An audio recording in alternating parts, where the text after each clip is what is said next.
Thank you very much, Patty. It's an honor to be here in Hong Kong for Pocket Gamer Connects Hong Kong. And Cyberport is an amazing venue for this because it's a really good environment for my talk, which is interactive streaming and the future of esports. Whenever I give a presentation, I like to take a poll of the room and understand how much I'm talking to people who already know my theme or not. So how many people have heard of Genvid, my company, before? Okay, cool, good. How many people have watched an esport event in the last 6 months? There's some people who haven't raised their hands. That's interesting. Thank you for coming to this talk anyway. So just a brief overview of my talk today. I'm going to briefly explain my background, the background of the company, Genvid, and what we're doing and what we think is interesting about where we are in the games industry today. We see esports as the first step towards a very interesting evolution for the game industry, and it's really going to be coming around what we define as interactive streaming. And at the end, I will show some direct demos, some samples of what interactive streaming is that's live today, and I hope you find that compelling as well. So a little bit about my background and the background of Genvid. Genvid was started about 3.5 years ago. We have 4 offices in 3 countries, headquartered in New York, main development out of Montreal. We have live ops and business development in LA, and we have a growing team in Tokyo. And later this year, we'll be announcing more expansion in Europe. The founders of Genvid come from the games industry. Many of us were leaders at Square Enix, and we all have a diverse history of other companies, and been very fortunate to be able to come together and do what we're doing. In terms of our investors, for those of you who are based in Hong Kong, you might have heard of Horizons Ventures. We also were very fortunate to not only get their support, but also Makers Fund, which is also very much Hong Kong specific. And in the US, we have March Capital and OCA Ventures. We have more than 40 people today in those 4 offices. I always like showing their faces because if it wasn't for these people, I wouldn't be here to stand to talk to you and rant about my ideas. And so what we're focused on at Genvid is giving game developers the tools that they need to really reach out and touch the viewer experience. And so when you look at the fact that hundreds of millions of people are watching other people play video games, it would come to reason that those people watching those video games should be able to actually reach out and touch those video games and be able to have responsive feedback. But when we came to the scene about 3.5 years ago, we were very, not surprised, but puzzled by the fact that no one had created the right tools. Developers weren't doing this, and it surely wasn't from lack of interest, right? It was just lack of focus, and probably also a convergence of opportunity on the market and also technology. If I tried to do what we did maybe 5 years ago instead of 4 years ago, we probably wouldn't have been there yet. And we've been very fortunate that very big players like Twitch and YouTube and Microsoft and you name it are focusing on this area, which is giving enough momentum for developers to see that this is a space. For you, those of you who are developers and are following the Twitch blog, Genvid is fortunate to be one of the better known partners for Twitch when they're doing their extensions program. And for those of you who don't know what extensions are, on Twitch, they're the ability for you as a developer or a channel owner to put an interactive layer on top of the video. And for places that you're using Genvid, we make it very easy for that layer on top of the video to be part of the game experience. And I can kind of show you what that means. If I can go to the next page. So our key thesis and what I want to be speaking about a lot today is that we see a convergence right now between traditional media and games. We see games to be at the forefront of really 3 important factors when it comes to business model, when it comes to content design, and when it comes to technology. And if you put any of these three against traditional media, games are at the forefront. Games usually have to be more aggressive earlier. They have to innovate faster in order to please their consumer, which is a player, a very discerning, very strict consumer, as opposed to more traditional media that's been around longer and relies more on traditional business models or the ability for people to not switch. And with people's time becoming more and more precious and more what do you want to call it, competition for people's time, interactivity and satisfaction from the end user is going to become more and more important. And whether you're looking at Netflix saying that Fortnite is their biggest competitor, or just about everywhere in the space you're seeing traditional media coming in and seeing games as their biggest competitor for that time, and therefore we're going to see convergence around that. So we think that interactive streaming is a really good hybrid of these two genres that can offer both the casual kind of sit-back experience of what traditional media has given us. When you're watching a movie or listening to music, you don't have to have skill for any of those things. Whereas games, you do need skill because that's where fun comes from. But for games, skill alone can be quite gating. So what we're finding is some cool stuff there.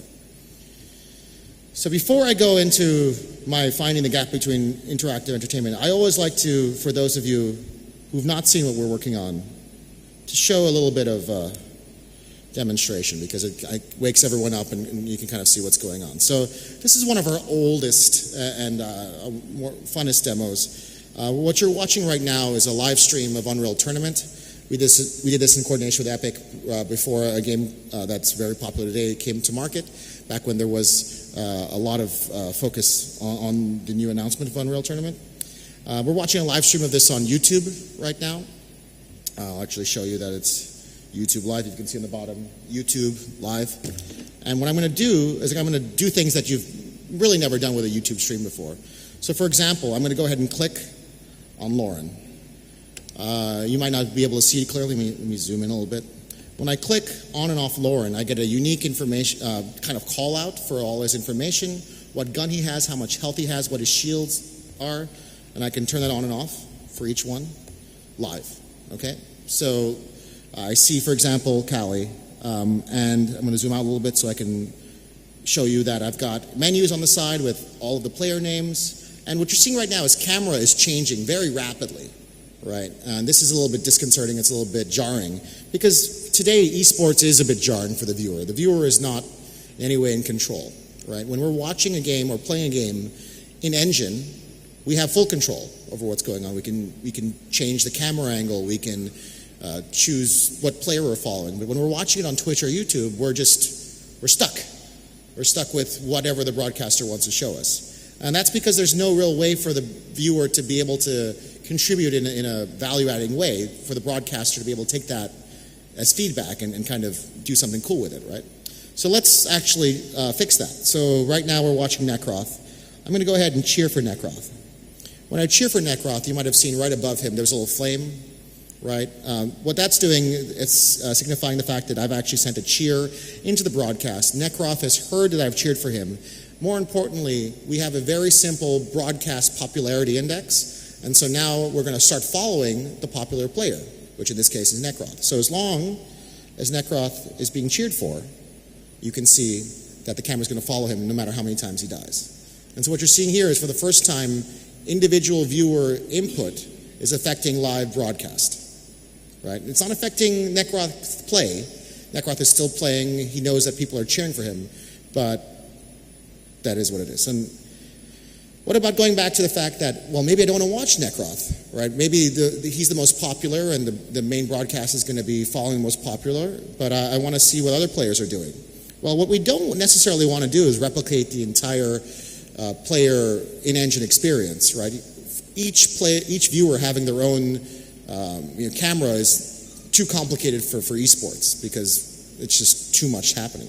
So instead of that, it's about giving the best views.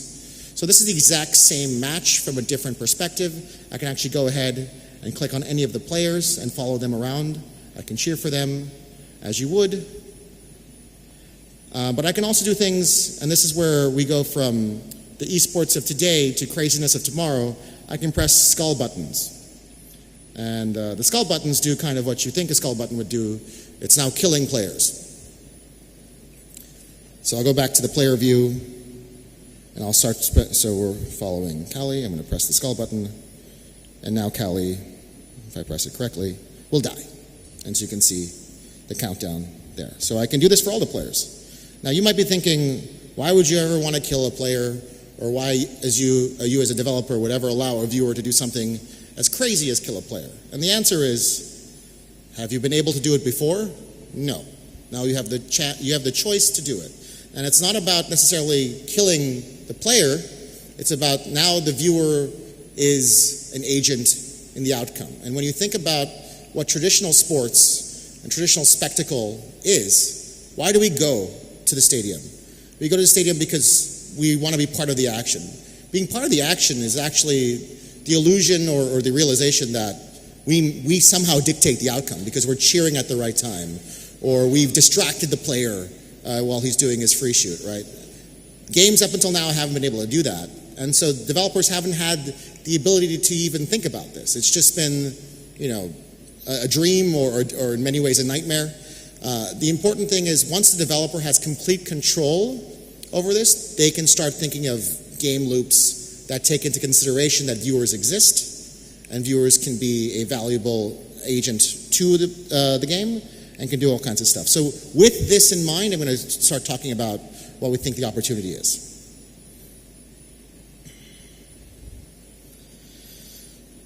So I was just speaking about why we go to the stadium and what the fun part of that is, and it's feeling engaged, right? For traditional media, and I put sports in this because it's one of the better examples. We have really three different levels we can look at in real sports. First is the player, the person playing the game in front of everyone, right? In terms of population, this is the smallest, poorest population. These are people who love the game, who are demonstrating a lot of skill, so much so that other people are paying them to gather in a place and demonstrate that skill in front of them. These people are not necessarily being monetized directly, right? They're not paying anything. Then you have the people who really care about that same game, that same sport, who are spending a lot of money to go and be close to these people who are playing the game, and again, feel as though they're contributing to their performance through their monetary or otherwise support. These are the people being monetized the most per capita, whether it's the fact that they're getting the best seats, or they're buying lots of items to demonstrate to the players or to others that they're the biggest fans, or they're in the corporate boxes or whatever, what have you, or they have the VIP to meet. But there is a very strong service design that's been made for these people in order for them to feel as though they've been made a customer. Then there are more participants than players. Right? In this case, there are more people who are in the stadium, far more than there are people in the middle of the stadium playing. Right? Then you have the people at home. You have the people who are not necessarily paying a lot per capita, but in many ways, the most money is being spent on them because they're being monetized through broadcast rights or through sponsorships so that they can be marketed to via the sport itself. And again, many more of them than there are of the people in the participant in the stadium, and even many more of them than the people who are playing. So what do we have if we're going to juxtapose this against what we have today for digital? We have the people playing the game, right? So these are your esports players or your enthusiasts, and for the game industry, these are the only people we currently care about. People who are demonstrating skill in front of others or in front of themselves, right? Then you have the people who are at home, who aren't playing, who are watching the broadcast. There are more of these, right, than the players. How many more is a topic of some debate, because in some cases it's a sub-function of the people who are playing the game who are also watching the game. But let's take it as a given that more people watch games than play games or the same game, right? But what is the digital stadium experience, participant experience? That doesn't exist today. right? So that's our opportunity, right? So what's happening right now is we have a completely underserved market. There's a gap here. You have people playing the game, and you have people watching them play the game, and they're really watching because they want to, not because that product itself has been designed for the ground up for them. And this is really a function of the history of esports and the gaming industry, where it's very much community driven. It wasn't developer driven. It was people who loved the game so much that in a vacuum of an actual service, created their own service to supplement that vacuum and are enjoying that thing they made, which is fantastic, but has limited ability to really interact with that game because it's the players coming up with their own. So imagine sports if there were no owners and no stadiums. It's just the players' union deciding they're going to make it awesome. You know, it works, but let's think about what the opportunity here is. So because it's a player-centric historical kind of, a progression, a lot of esports today is being done from the player perspective by definition. It doesn't take into consideration what viewers would want, because it hasn't been done with a viewer-first model. Whether this is camera angles or commentary or you name it, there is so much we could be taking as inspiration from traditional media when coming up with what esports could and should be. And I'm not just talking about getting people in a stadium and getting them, things to wave around and having awesome, halftime shows, right? These are supplemental to the actual viewing experience rather than core, right? And so what opportunities do we have here? Rather than just copy what the digital world, or rather what the physical world does for service design, we have the opportunity to really take advantage of what digital provides us, which is the idea that there are different modalities of video consumption. People are watching on their phone, people are watching on televisions, people are watching on PCs. All of these are connected devices, therefore they have the ability to not only take in live video, but by the factor that they're connected to the internet, but that's the only way they can watch it, we have the ability to have interactivity. So the dream that we've all had as children when we're standing in front of our television, yelling at the television while we're watching live sports, and deep inside our reptile brain, we believe that actually means something, is no longer an illusion. We can literally have that be a reality, where the home experience is the digital representation of the arena, right? It is, that. But for that, we need to really start creating this from the ground up. So why is this important?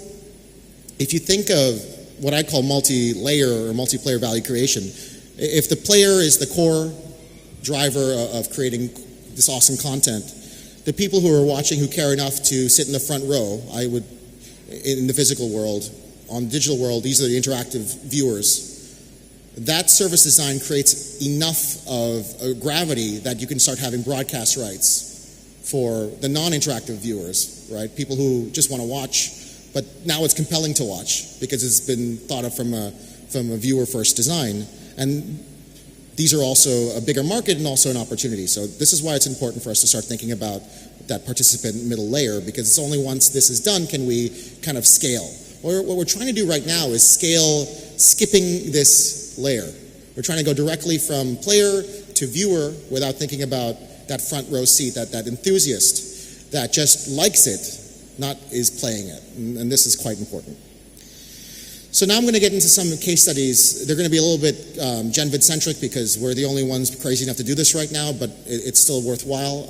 For traditional esports, like Counter-Strike, we've been very engaged with some top tournament organizers, like Faceit and ESL, and I'm going to show you some examples of what we've done with them that both we think revolutionize what esports is today as well as what it can be in terms of monetization. So I will go into videos and hopefully you can see them quite well. Yes, I am that guy who does live video streaming from the internet as part of his presentation.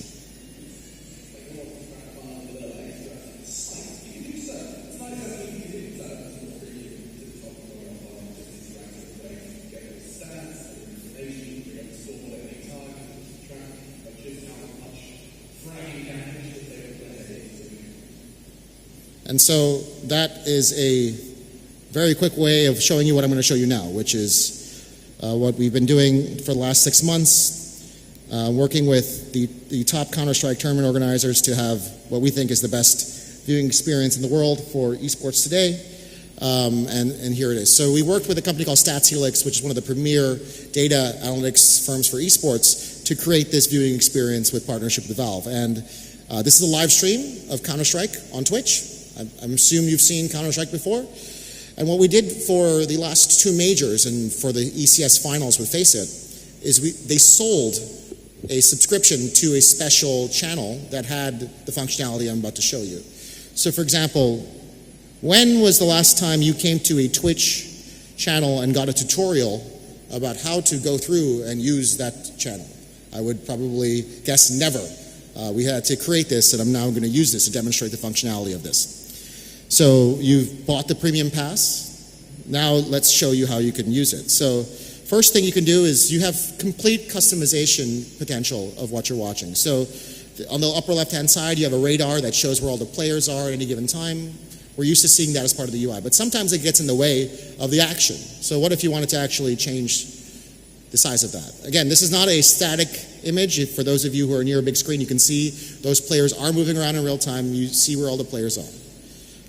Next, we have all the players, right? So what if I wanted to actually go ahead and click on any of the players' names, get all of their stats in real time as the match goes on, if I could click. Pretty important, right? Cheering, I will show later because I think it's pretty cool.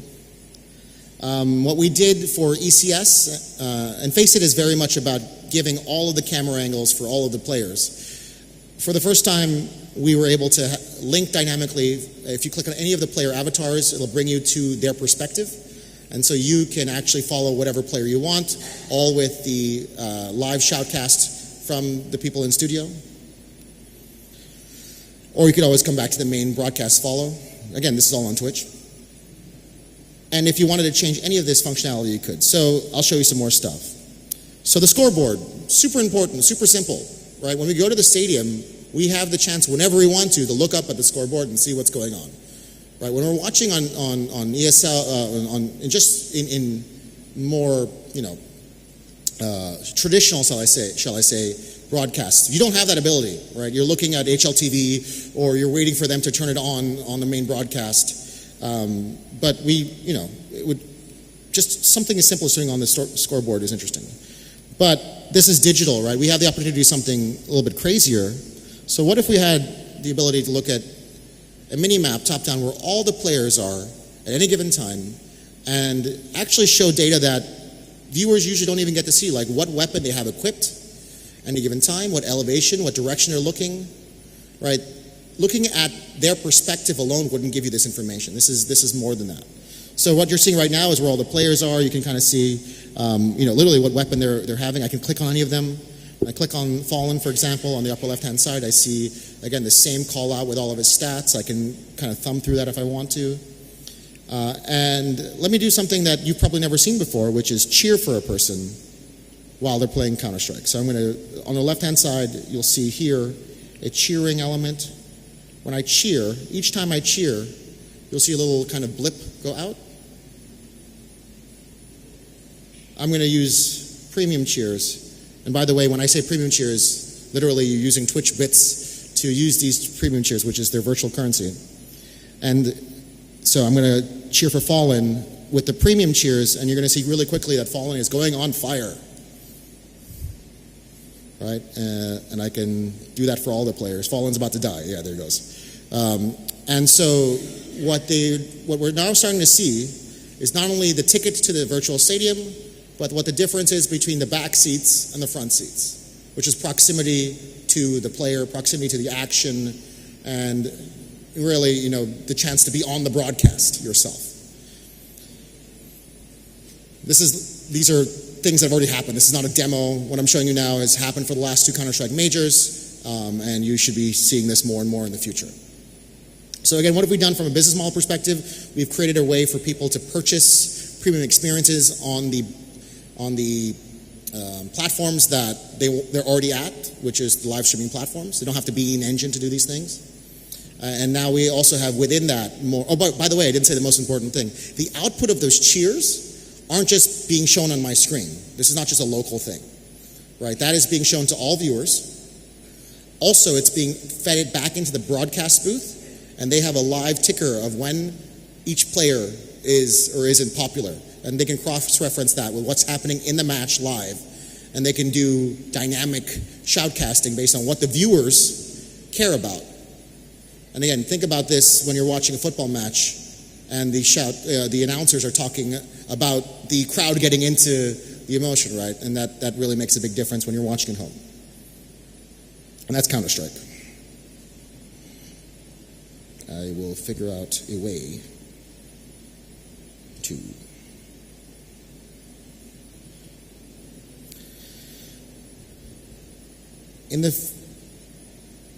I will go past some of these other examples really quickly, and I'm available after the talk to show you more, but we have lots of examples of developers who are seeing the opportunity to create these interactive experiences for all different kinds of genres, including fighting games.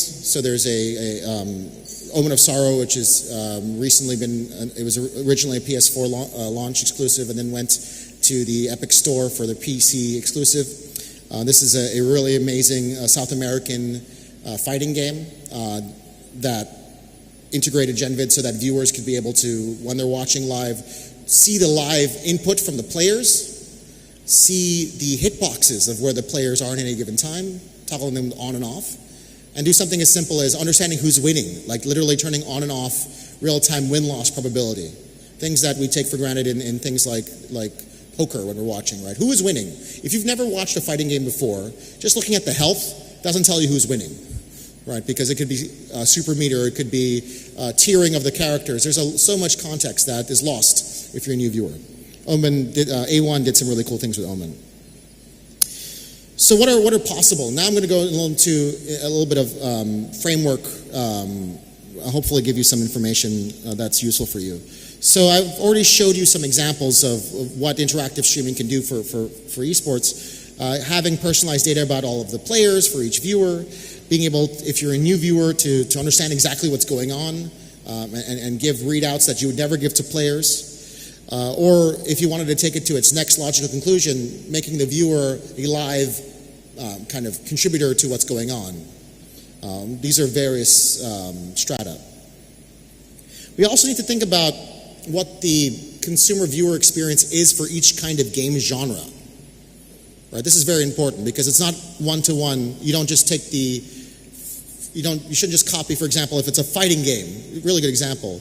When you're watching a fighting game, it's not really like MMA. It's not like watching boxing.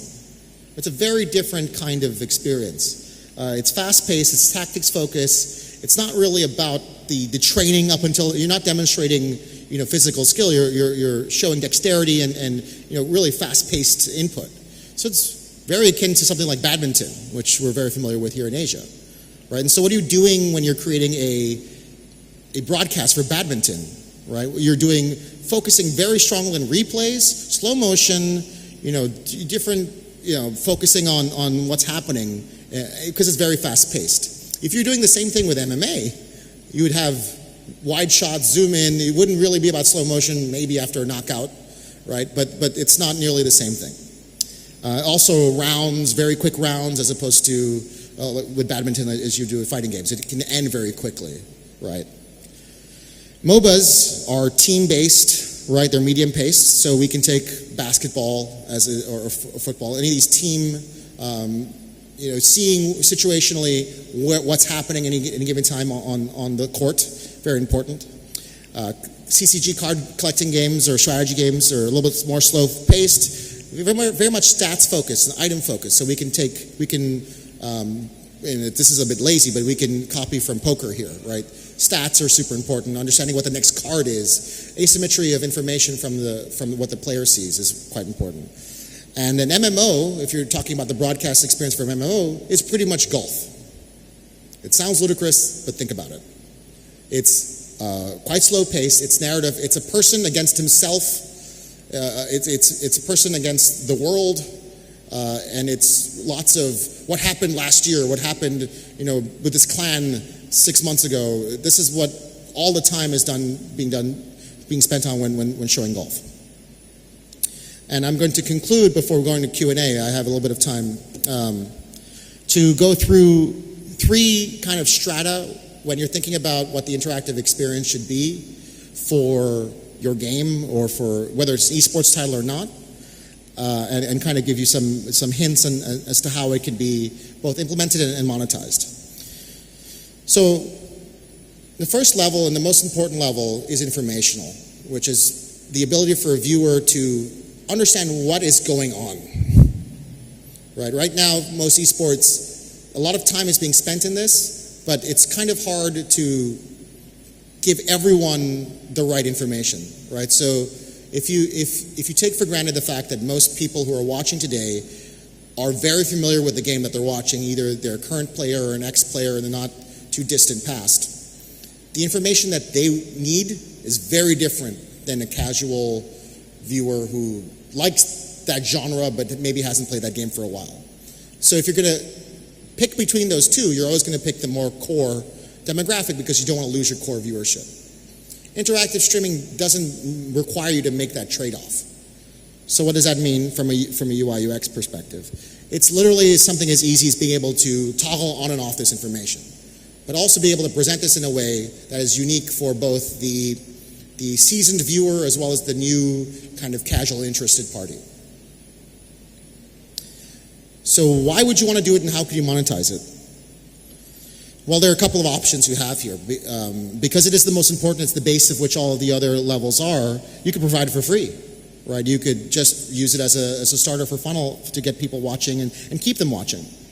You could have it paid for by a sponsor. This is something that's new and innovative. Viewers up until now haven't had access to all this different kind of content.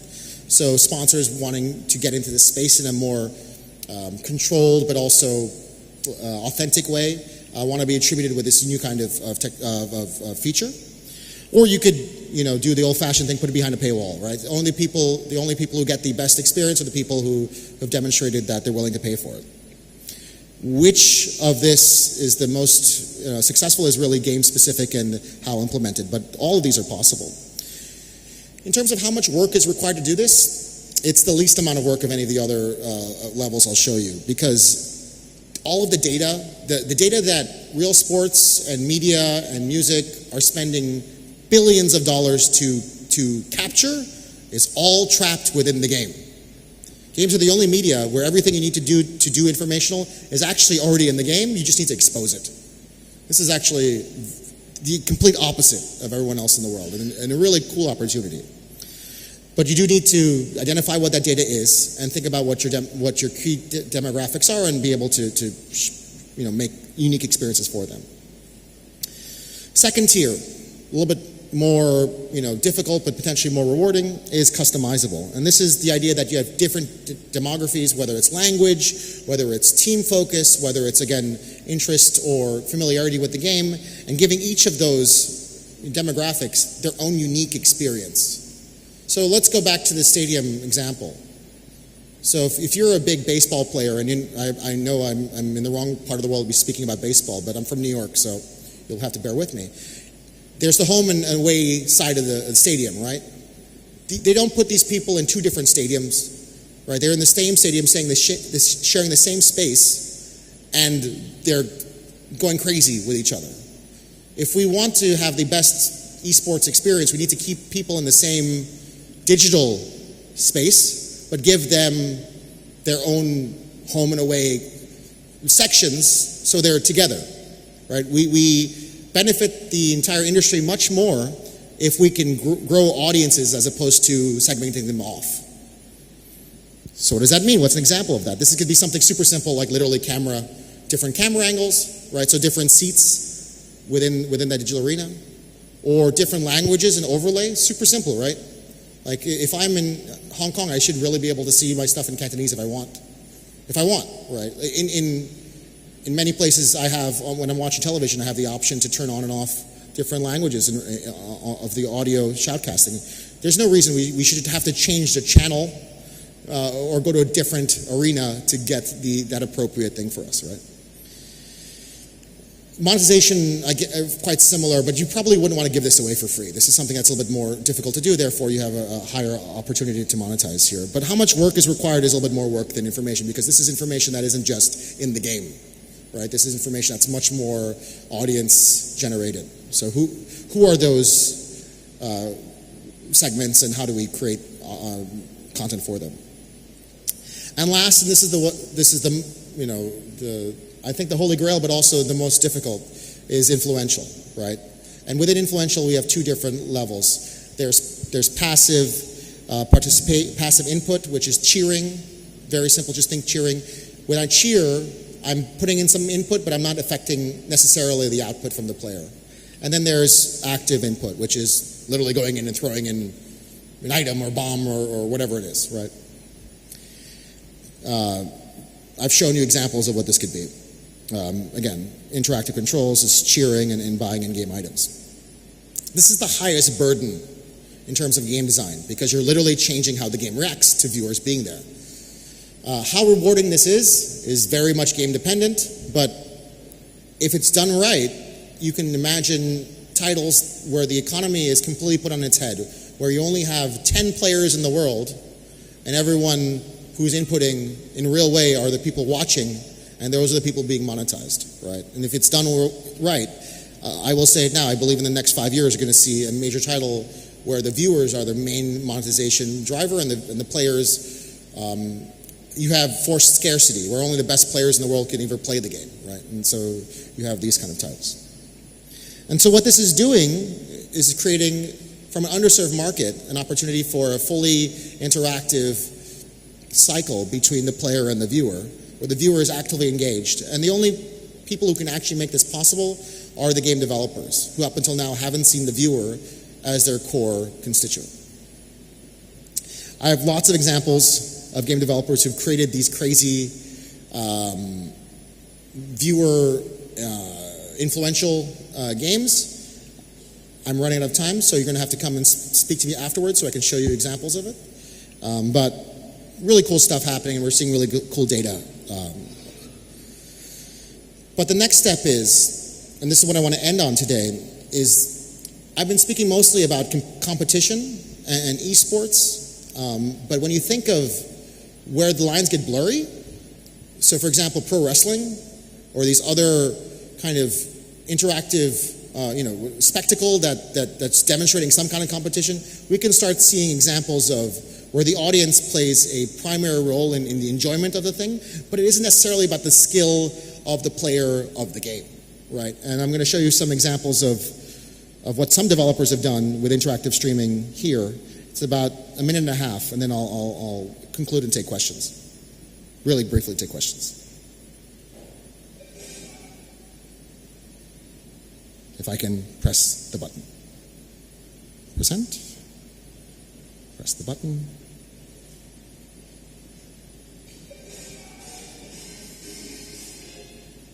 Apparently trying to go full screen doesn't, so you're going to have to watch it without going full screen. Or you're not. Interesting.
So are some examples of some titles that are using our tech, and you can kind of see what's going on. And I have all of these live and demonstratable, so if you want to see these after my talk, I'd love to walk you through them.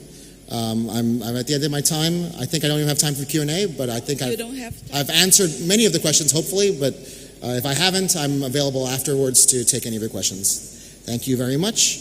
My last 2 seconds. Yes. Key takeaways. Esports is the first wave of monetizing viewership, and the audiences are large enough now that developers and people who are controlling what the game is are able to take notice of this. We're still really early. Right, we're still thinking existing game models, putting interactivity around them, creating interesting experiences. But what's really energizing is the next wave of games that are coming that know that viewership is there, and that's super exciting. And I can't wait to see what's going to happen tomorrow. So that's the end. Thank you for your time, and thank you, Patty, for. Thank you. That was awesome. Sorry that we don't have time for questions, but you can always grab him, like maybe not grab. Yeah, I'm here.